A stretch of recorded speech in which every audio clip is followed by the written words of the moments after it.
I feel ill a little bit because of everything that is taking place, and I think every time I hear about I hear of conversations around war, I find myself being stricken with PTSD. And I find peace knowing that I serve with great advocates for peace and people who have shown courage against war. Donald Trump doesn't want war. Democrats can keep pretending that he does, but that does not change the reality of what we are seeing and what the president has said. I want to bring in our friend Will Chamberlain. He's the publisher of Human Events. You can check out what they're doing over there at humanevents.com. Talked about this and also the border wall. Will, good to have you, my friend. Happy New Year. Yeah, Happy New Year. Great to be with you, Buck. I mean, what are you seeing now that we have the aftermath? We've done the battle damage assessment. We've seen the battle damage assessment from the Iranian counterstrike here after Qasem Soleimani. No U.S. casualties, and now we have the additional tragic information: the Iranians blew a civilian airliner out of the sky, killing almost 200 people. So, what are your takeaways from the way the Democrats and some Republicans? Let me start with the Republican side of this. What's with Rand Paul and Mike Lee throwing a fit about the War Powers Act at this point? I haven't seen Trump say we're going to invade with 100,000 troops. Yeah, I find it to be I generally am very sympathetic to the kind of non-interventionist take on war and the idea that Congress needs to be somewhat involved since they have the power to declare war. But I don't think that could justify opposing the Soleimani strike. It's very clear that Soleimani had been part of planning attacks on American bases, American embassies. I think the very point of having an energetic executive, as Alexander Hamilton put it, is to have somebody that can respond to threats and, essentially the targeting of our soldiers. Now, I mean, was there an imminent terrorist attack that was going to kill thousands of people? I don't think so. But I think just under the existing AUMF and the fact that this guy had and continued to plan attacks on American soldiers in Iraq seems like perfectly good justification to take him out. I also think that I would want to know what would they're talking about passing some kind of resolution or something. What is the demand going to be that the president? I suppose it would be that the president goes to Congress before he declares war or declares war with Iran. And where is that coming from? I haven't heard the president say anything about declaring war in Iran. Right. I mean, I've seen no reason why he would at this point. It strikes me as something of a dead letter. I mean, so I talked about how, the Iranian move was, not to use like an old dueling term, but what they called a delope. In duels, when people didn't want to actually duel but wanted to save face, they would shoot into the air just above the other duelists. But so in a way that they would recognize it. Like when they, I'm confident that Iran, despite having a weak military, does have the ability to kill some American servicemen if it tried. And so its failure to do so suggests they didn't want a war. Trump de-escalated. So, why? I don't know what people think is coming now. I think it's pretty clear that this is already on the track to de-escalation. And so the worry about Trump declaring war seems kind of facile. Just to dig into your very interesting dueling analogy for a second, didn't Hamilton do that and Burr shot him anyway? Yep, exactly. There's always a risk to that strategy, which is that the other guy won't recognize it as such, or that the other guy wants to hit you anyway. So it's a very risky strategy.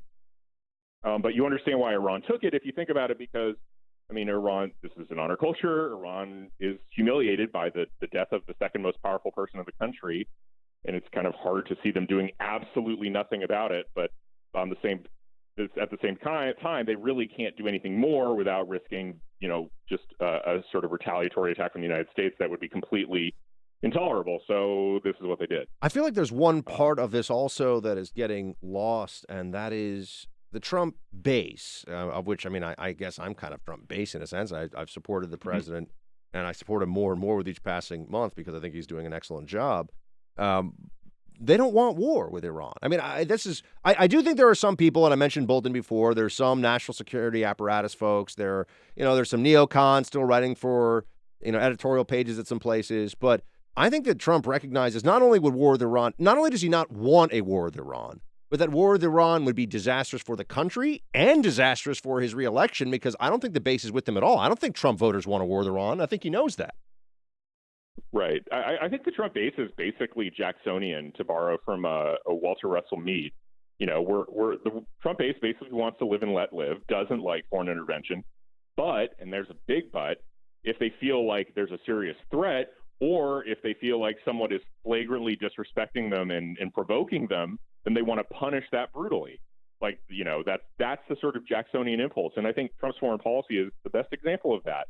The same Trump base that was really excited to be leaving Iraq and seeing an end to regime change wars were the same people that were chanting for bombing ISIS into the Stone Age. It's the same group of people. And I think understanding that that's a consistent, it's not contradictory. It really is a consistent way of looking at foreign policy, which is, don't mess with us. We're not trying to reconstruct the world in our image, but we will not tolerate things like having you attack our embassy. Now, I wanted to transition us to what I think is a very underreported part of not just Trump's reelection, but of his domestic policy challenges and the need for follow through, and that is on the wall. We all remember build the wall. We all remember people that were chanting that they wanted a wall when Trump was running for president. We had the Fifth Circuit Court of Appeals rule just yesterday that they've put a stay on a district court injunction. The district court had said that they could not use $3.6 billion of military funds for the construction of the wall. This now removes that prohibition. I mean, what do you think was the reasoning behind this decision? And are we actually going to see Trump building this section of wall? So I think this follows on from a decision. I don't remember exactly when it was, but I think it was in August. The Supreme Court actually put a stay on a similar injunction in a similar case in California. Right, I think it was Sierra Club versus California, or Sierra Club versus Trump, and they were making a similar argument that because they were representing people who had interests along the border, like an environmental group or landowners or whatever, and they nominally would be injured by the building of a wall on their property. Therefore, the Trump administration shouldn't be able to move money around inside the Department of Defense to build that wall because that funding move was illegal. And basically, the Supreme Court strongly hinted that random landowners on the U.S.-Mexico border don't have the right to challenge funding reallocations of the Department of Defense. That was the basic sort of underlying. The Supreme Court didn't explicitly rule that, but it strongly hinted at it in the nature of its ruling. And so I think basically what happened in the Fifth Circuit is sort of essentially following along, anticipating that when the Supreme Court finally makes a decision here, it's going to say, look, like, if you're a landowner, it's ridiculous to have a court system where random landowners can challenge what is just an internal funding squabble at DOD. Like that doesn't make sense. If you're not getting enough money if your land is taken from you in terms of eminent domain, maybe it makes sense for you to go to court. If you're personally injured by if you're challenging whether or not it was lawful to even build the wall in the first place, fine. But you don't get to mess around with DOD funds. That doesn't make any sense. So I think that's what's underlying the Fifth Circuit decision, and it shows that Trump is very likely to not face similar problems with this particular type of challenge in the future. And I just want to know, what do you think about, and the administration has got 90 miles of what essentially is enhanced fencing or wall built. They want to get 450 miles built of actual new wall where there had not been. And people, it's a fence, it's not a wall, but it's a very advanced fence. I've been there, I've seen it. They want to get that built by the end of the year. Do you think, how do you gauge the importance of this as a promise kept for Trump? And how also would you assess the likelihood that we get close to that 450 number? I think at the end, the important thing is that Trump is seen to be doing everything within his lawful power to get it built. I think that's the ultimate test, and I think the base will recognize that by declaring a national emergency and fighting it really hard in the courts, I think they'll give him credit for doing what he could. The real problem here is that we have these random district court judges issuing lawless nationwide injunctions at a rate we've never before seen. Like Bill Barr gave a great speech at the Federal Society where he said that the Trump administration in just 2 years has faced 40 nationwide injunctions stopping various policy initiatives by the executive branch. That was done maybe 5 times in the entire Obama administration and almost never before that.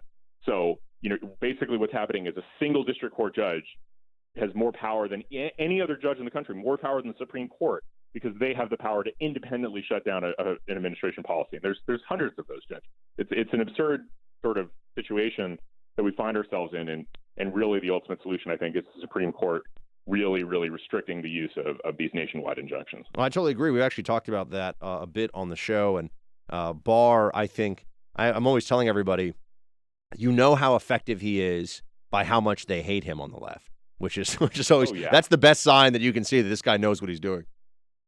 Oh, yeah. No, he's the all-star. Human Events named him the man of the year. I think that, his intervention in the Mueller report really just put an end to that absolute nonsense. And he's both brilliant and incredibly effective, and is also doesn't take the left's guff, right? There's this kind of habit of sort of the establishment types who, while they might have the talent to deal with the left, they don't have the inclination to. Barr is the bulldog.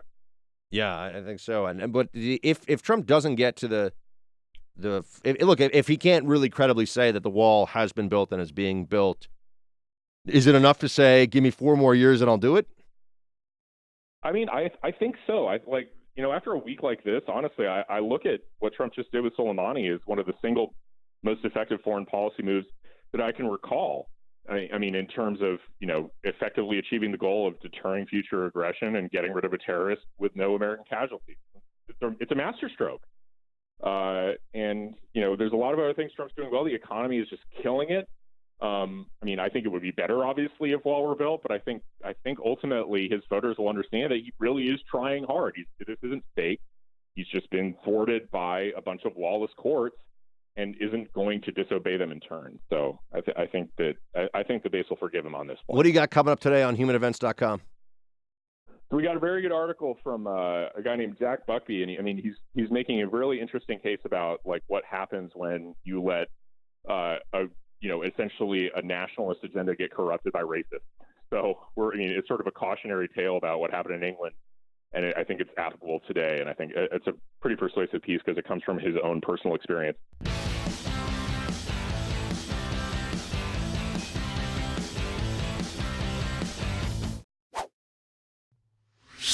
There was one small thing you were saying. What's some good news? This is a tiny thing that I noticed.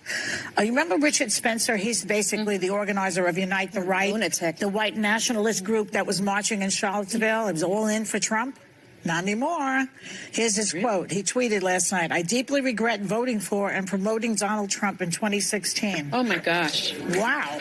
That's good. That's interesting. Do you know why? Well, because Trump, like I said yesterday, right? Trump ran on not invading and not being a warmonger. That's what I'm talking about. Well, here we have Joy Behar, who is citing a white nationalist because she agrees with him that Trump's about to drag us into war.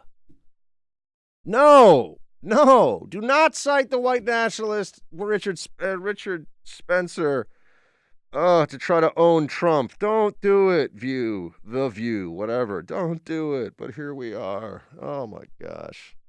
Anything to get just if it can be used as a Trump is bad, people just, it's a compulsion. They can't help themselves. Richard Spencer, who was also they had a clip of him on Jake Tapper's show, too. They'll use these individuals, these odious people, they'll use them for their own purposes as long as those purposes align with taking a cheap shot at President Trump. It's just flatly not true. People kept saying, "Oh my gosh, we're going to be in this whole have what seems like the opening of a new era of relations with Iran, where they understand we're not messing around anymore." And now, really, Trump has told the Iranians the big boys are in charge now. Okay, this administration is not messing around. We're not playing games. So you want to be treated like a country that can actually sit at the table with real players, or you want to continue your rinky-dink nonsense? And, but that means we're going to war with Iran. Really? If they're such warmongers, and if the Trump administration are such warmongers, why is Trump the one who's always trying to pull troops out of Syria? And everyone's, "Oh, no, you can't do that. You can't do that." Trump's the one who's always telling the national security apparatus, including generals, many of whom have been completely wrong on what's going on in Afghanistan. And there's really credible accusations now they're misleading the public, that there are 4-star, 3-star generals who are misleading the public about the truth of our stability operations in Afghanistan. And we sit around and we say, okay, well, hold on a second. Trump is the one who's always saying, we're not going to do this. We're not, let's not leave troops there. Let's pull troops out. When we're going to, his approach is when we're going to go in hard. We're going to mess up the bad guys. And we're not going to sit around and play games about, but we don't want to be too mean to ISIS. No, air campaign all in. Back the Kurds, wipe out ISIS, get them done. But then we're not going to stay and do stability operations. We don't want to have a long, protracted military occupation of Syria. We don't want to continue an endless and honestly fruitless occupation of Afghanistan. And we don't even really want to do it in Iraq either, although it's a little bit of a different situation there because of the regional instability issue with the Islamic State next door, or, the remnants of the Islamic State next door. And yet we're always being warned that Trump wants a war with Iran. In fact, if you step back and look at what has really been happening, Trump is trying to get us not into wars, to end wars. And people are pushing back on him for trying to do that, including a lot of Republicans, a lot of people on the right. But now with Iran, it's, he must want, the president, it would be insane. And people like me, I will tell you this right now. Unless the Iranians, the Iranians do get a vote in this, and I understand that. If, God forbid, but if, the Iranians went full on, psycho-terrorist, and which they've done in the past, but they started deploying suicide bombers into, civilian areas and going after U.S. targets abroad or here, and they kill a lot of people. Yeah, but then they've brought us into a war, and we can't operate from the psychology of, we can't push back on Iranians in other areas because then they may take an action that will force us to go to war with them. Because any rogue state, any rogue nation can decide at any point in time that they're going to force you to go to war with them by their actions against you. But that Trump is looking for a war is just not supported by the facts. And The View, if you're going to The View to get your foreign policy, you might as well go to my man Jesse Kelly to get your advice on eating keto, which, if you've ever seen his Twitter feed, his version of keto is like a Philly cheesesteak with French fries, and I'm like, that's not really, I don't think that counts as keto, but Jesse's got a whole thing going there. By the way, I think he is going to owe me a steak. We're going to talk about Pelosi. Remember, we have this bet. Is Pelosi going to transmit the articles of impeachment? So far, she has held back on that. A lot of focus on the issue of what's coming next and whether she's going to actually transmit these articles. So we will dive into that together. Plus, we get my buddy David Harsanyi will be joining us in a little bit as well to weigh in on some things Iran, some things Pelosi. Oh, my.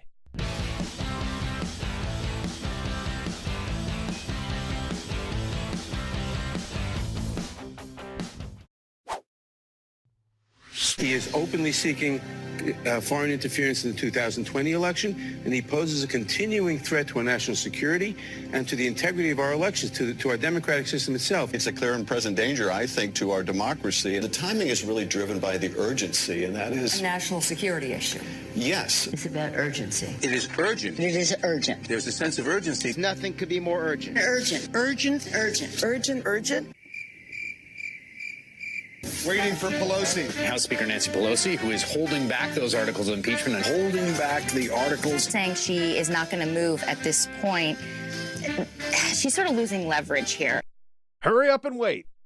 That's the Pelosi grand strategy on impeachment at this point.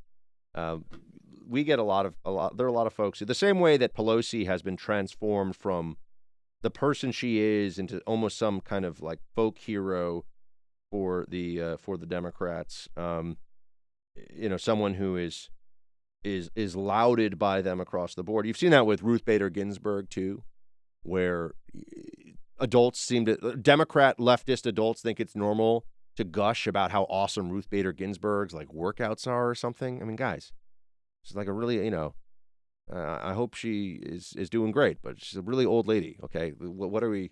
We're talking about how she can plank or something. Who cares? It's bizarre. And there's the cult. They've created a cult of Ruth Bader Ginsburg. There's something of a Pelosi, the grand strategist cult as well among Democrats. Because who else do they really have? AOC? I know she's a freshman, but who's the larger than life figure in the Democratic Party that gives them someone to rally around, who can go toe-to-toe with Republicans like Trump, who are fighters, and Republicans like McConnell, who are, McConnell is a strategist. He is a savvy player. And the mythology around Pelosi that she has come up with all these great, as I said before, I think she's cunning. I think she has a will to power. I think she's ruthless. Ruthless and cunning will get you very far in life. Saddam Hussein, ruthless and cunning. I mean, you look at a lot of people who've gotten a tremendous amount of power. I mentioned Stalin before. You go down a list. Willing to do whatever. People in media. I know people in media, ruthless and cunning, and they've done very well. And some people will say, on the right and on the left, and they'll say, oh, so-and-so, such a nice guy. And I'm like, no, actually, not true. But, yeah, maybe names to name another time. But this is, if you're willing to just burn anyone you have to, tear down anyone else you have to along the way, do whatever you got to do to get where you're going to go. The bad guys do win sometimes, right? This is the world that we live in, and Pelosi is able to generate a whole lot of at least perception of power among her own, and I guess to wield it too, if we're going to be fair, among the Democrats. And we have an example, though, of why am I calling this mythology? I mean, where am I taking this from? It is no surprise when you hear Democrats criticizing President Trump for watching, particularly Fox News, and saying that he gets his strategic thought processes from Fox News, that he learns about, what he wants to do from Fox News. Especially, they really hate it when they say that he's watching Fox and Friends, and like Fox and Friends is running America. Democrats lose their minds over this. And this is part of the narrative that Trump doesn't read books, that he's not smart, and, that Fox News is running the country. This is what Democrats say. And Time Magazine, which is running, Time Magazine is essentially a publication that should be considered a publication of the DNC. I mean, it's a Democrat propaganda organ. And Time Magazine put out a piece, and this is like yesterday, I had Politico Magazine keeps calling me and calling me and calling me. They want me to comment on some stuff. And I'm like, no, no. Sorry, libs. I don't want to talk to you. Stop calling me. And they don't want to debate me. They just want to hound me with questions about different things, not having to do with me, by the way. No interest. I'm not gonna help the libs in their mission of running the propaganda. I'm not going to assist them in their machinations, especially if it involves any fellow conservatives. Which, I have my problems with plenty of people in conservative media, although I'm actually quite nice and helpful to really everybody in this process of opposing the leftist socialists. But I will not help we are wartime conservatives. I will not help the other side against our people, even against the ones who are huge jerks, which there are a lot of. And they tend to be some of the better known, and some of the, conversations, like I said, for another time. But Time Magazine is a bunch of Democrats, and Speaker Pelosi, they say, remember, Speaker Pelosi, master strategist, brilliant. What did she referred to herself once, I think, as a master legislator, or a master, something like that. Like she's incredibly skilled in the arts of wielding political power. Turns out that she got the idea to withhold these articles of impeachment. This is according to Time Magazine. This isn't some right-wing thing. From watching CNN. Yeah, that's right. She was watching CNN, which has a lot of very dumb people on TV every day. And she was watching specifically John Dean, who I think is the architect of the Watergate cover-up, if memory serves. Oh, man. She got her game plan for this from watching John Dean on CNN. No wonder. Everyone's sitting around like, oh, Pelosi must have Pelosi's not that smart. I'll tell you the truth. She's not that smart. It's okay. Just do whatever she has to do. She's shameless and cunning, but not brilliant at all. And, remember, she's the one who, we have to pass Obamacare to see what's in it, It's amazing. She was watching CNN, and that's where this came up. But that just also shows you how ill thought out this whole thing was. Because I think even for Pelosi, that's just reckless, man. That's crazy. You're going to watch these buffoons over on Zucker TV. You're going to watch them and decide what you, as the Speaker of the House, the third in line for the presidency, this is you're going to be held accountable for the decisions that are made in this process. You're going to believe John Dean on CNN, but I think that on the one hand, it shows you that Pelosi is not this, master, a brilliant tactician. She's not like the Patton of Congress or whomever. I wonder if people really were to say who's the most tactically impressive general of all time. It'd be interesting to see how people came up with that. I think there is a case you made that Hernan Cortez pulled off the most improbable military conquest in all history. I think you could make that case pretty strongly. But if you're talking about strategic and tactical genius from a military commander throughout all history, it'd be interesting to compile a list of who would be at the very top. Pelosi, I do not think, is somebody who you would put at the list of, or on the list of those who have tremendous vision in this way. And that's true. Then there's also, but what else was she really, what else was she really going to do in this circumstance? What was the alternative here? They got a weak case. It's not what it was supposed to be. Kevin McCarthy understands this. Producer Mark, please play clip 8 when you get a moment. Make of the delay by the speaker is just another example of how weak her case is. The idea that she had to rush us, that she had to get it because it was so imperative that it move forward, the idea that she wouldn't move it forward just shows the weakness of the case, and more importantly, the no need for it. I think our focus should be other places, and we've been giving that example. Unfortunately, as she told us when she was first sworn into office, they would govern differently. She told us she had to hurry through impeachment because this year was going to be different. It continues to show the only agenda they have is impeachment, and America needs something different. I thought this was great. Representative Adam Smith, not to be confused with the Wealth of Nations guy. He's been dead for a long time.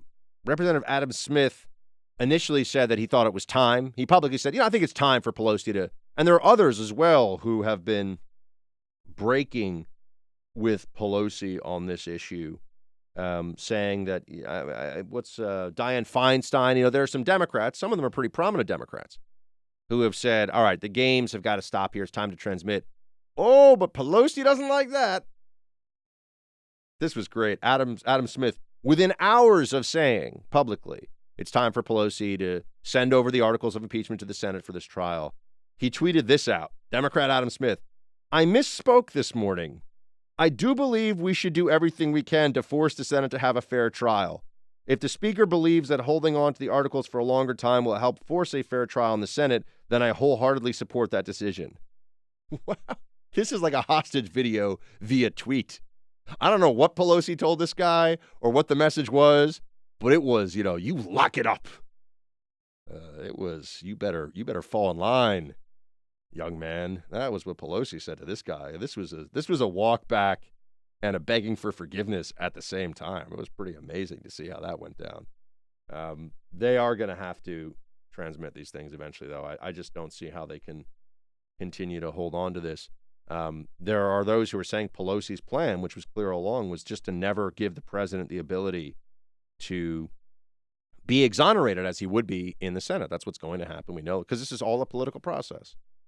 Democrats have made it such. What's the crime? What's the crime exactly?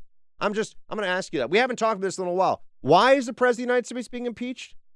Do you even remember? Does anyone? And I'm not saying that you should remember. What's the thing that he did? Abuse of power and obstruction. If you believe the president's obstructing by going to the courts, then you're an imbecile. So a lot of Democrats are very stupid. And abuse of power? Wow.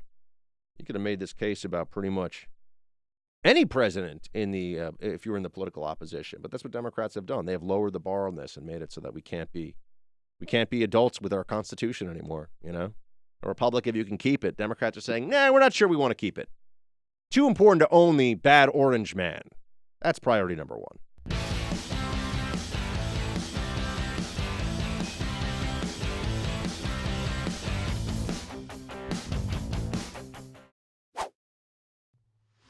Is it time, Chairman? I think it is. I mean, I understand what the Speaker is trying to do. basically trying to use the leverage of that to work with Democratic and Republican senators to try to get a reasonable trial, a trial that would actually, show evidence, bring out witnesses. But at the end of the day, just like we control it in the House, Mitch McConnell controls it in the Senate. I think it was perfectly advisable for the Speaker to try to leverage that to get a better deal. At this point, it doesn't look like that's going to happen. And yes, I think it is time to send the impeachment to the Senate and let Mitch McConnell be responsible for the fairness of the trial. He ultimately is. Well, that lasted for like 2 hours. That lasted for like 2 hours. That did not stand. That was Adam Smith there saying, and I told you before, he had to tweet out right after that, "I'm sorry, Pelosi. Don't be mean to me." Oh, Democrats. David Harsanyi is with us now. He's our buddy. He writes for National Review. He has many thoughts on many things. Mr. Harsanyi, great to have you, sir. Always a pleasure. Thank you. All right, man. What do you think about, first of all, did you catch this little Adam Smith turnaround? I thought it was great. Just shows there's like a schizophrenia with the Democrats now on like, are we going to be reasonable about this? Is enough enough? Oh, no, it's whatever Nancy Pelosi says. Yeah, his tweet was hilarious. It starts off, I misspoke this morning. Like, he seems pretty clear and coherent, and it seemed like a very well thought out, thing that he said. It's not like he used a word improperly or something of that nature. So that made me laugh. But yeah, I mean, listen, I think they all know this is ridiculous. My working theory on all of this is that Nancy Pelosi saw that impeachment wasn't working out. So really, she didn't know what to do. So she's trying to essentially paint the Senate as an unfair place to have this trial. But, when your whole motivating factor was to save the world from Donald Trump very quickly and push, have your own partisan House hearings and rush everything and call it an emergency and then stop, it just kind of decimates their whole case. What do you think she's going to do? I mean, I'm not even sure that she knows what she's going to do, so I'm putting you in kind of an impossible position, but kind of war game it out from your perspective. How do you think this goes? Well, it goes poorly for her either way, I think, because either she looks like she's given in to McConnell, handing them over, or she's not, where she looks like she looks sort of like a fraud. I mean, don't get me wrong. I don't think that it's going to change the landscape of the electorate or anything like that. But, I mean, she's supposed to be this wily, cunning political operative who knows everything that's going on and blah, blah, blah. And, I think that's all horse manure. Personally, I was just talking about this before you came on. We didn't coordinate this beforehand. I think it's kind of like when people talk about how RBG could bench more than me and beat me in a foot race. It's like, no, guys, let's stop being weird about this. It reminds me, and this is a weird off ramp here, but it reminds me of like Brad Pitt in Once Upon a Time in Hollywood, where he fights Bruce Lee and throws him around. It's like everyone thinks just because you're in a situation where you get to act like a superhero and act like you're in charge doesn't mean that you actually have all the abilities that people sort of project onto you. And I don't think Nancy Pelosi has been generally lucky. I don't think she's like a terrible speaker. I think she's, probably average, and I think it shows now. And so she does end up transmitting this. Should the Senate, this was the big question I was dealing with on the Outnumbered couch, a day or two ago, where, do you think that Republicans should take the ball and run with it, or should they just spike it right away? How do you mean with the trial? Yeah, should they just shut it down, be like, this is a joke, we're not even going to wait for this? Or should they, call the witnesses that they want and make a spectacle of, Hunter Biden? And, there's all this different strategy of how Mitch McConnell in the Senate running this trial, what he should do.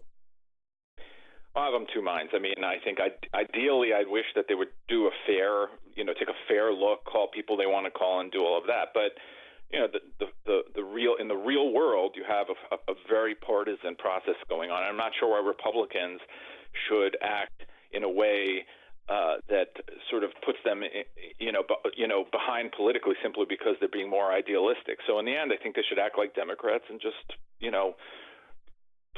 rush it through. I mean, really, the president just wants to say these words: "I was exonerated by the Senate," and that's going to be a political victory for him. Yeah, so I think shut it down is my inclination. I agree. There's a case he made for either side, which is why Republicans are going back and forth. But it really felt like a box checking exercise from Pelosi's side. Oh, he was impeached. I feel like Republicans should respond in kind. Okay. Oh, he was exonerated. Great.